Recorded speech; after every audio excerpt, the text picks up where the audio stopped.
sa bagong normal bunsod ng COVID-19 pandemic.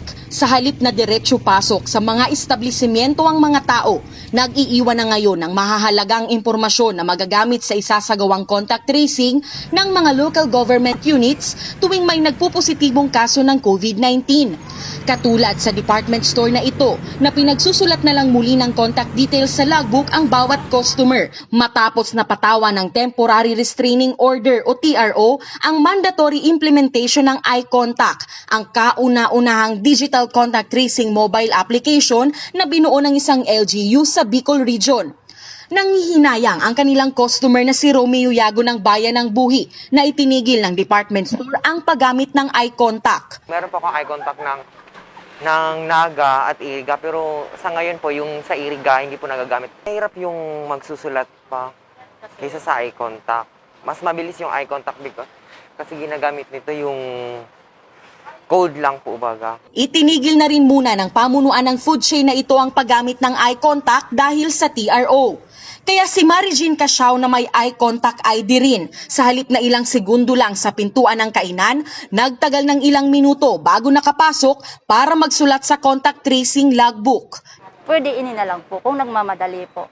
Pero mayroong ilang establishmento na hindi na nga gumagamit ng eye contact tracing mobile app, wala rin logbook o dropbox kung saan isusulat ang ilang mahahalagang detalye na magagamit sa contact tracing kung sakaling may naging customer silang COVID-19 positive. Eye contact, madali lang. Dirinig kami gamit sa ballpen, surat-surat. Nguwan na didipisilan lang uban. Palamig surat pa, pupasa-pasa sa ballpen. Pero sa Big Shop restaurant na ito, voluntaryo pa rin ginagamit ang eye contact. Ang mga walang eye contact ID, pupunta muna sa isang tabi para magsulat sa logbook.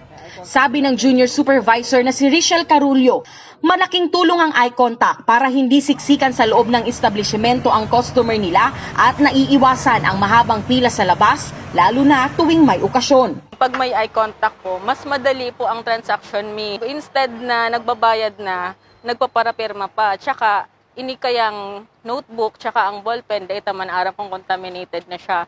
So pag eye contact po ang gamit, at least mas marikas po ang pagbayad kang customer. Si pila may actually kang December 24, marikas. Kasi mostly kang customer may eye contact na din. Pero si iba, wala kaming choice kundi mapalagbook pa din kami.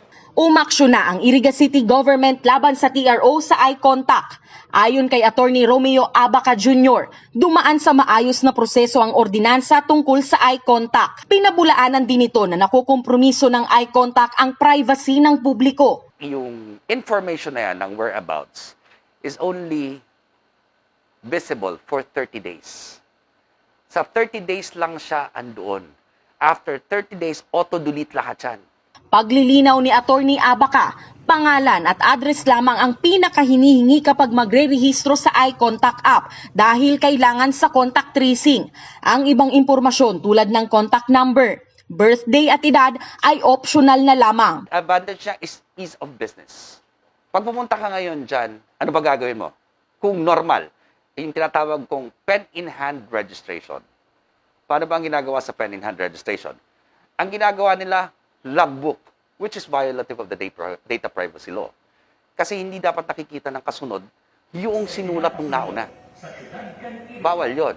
Matindi ang paniniwala ni Iriga City Mayor Madeleine Robe Alfelor na bahagi lamang ng pamumulitika ng kanyang mga kritiko ang paghingi sa korte ng TRO laban sa eye contact. Everything na ginigibo ko para sa city, permi po akong pinupolitika. Lahat yan kinukontra ninda.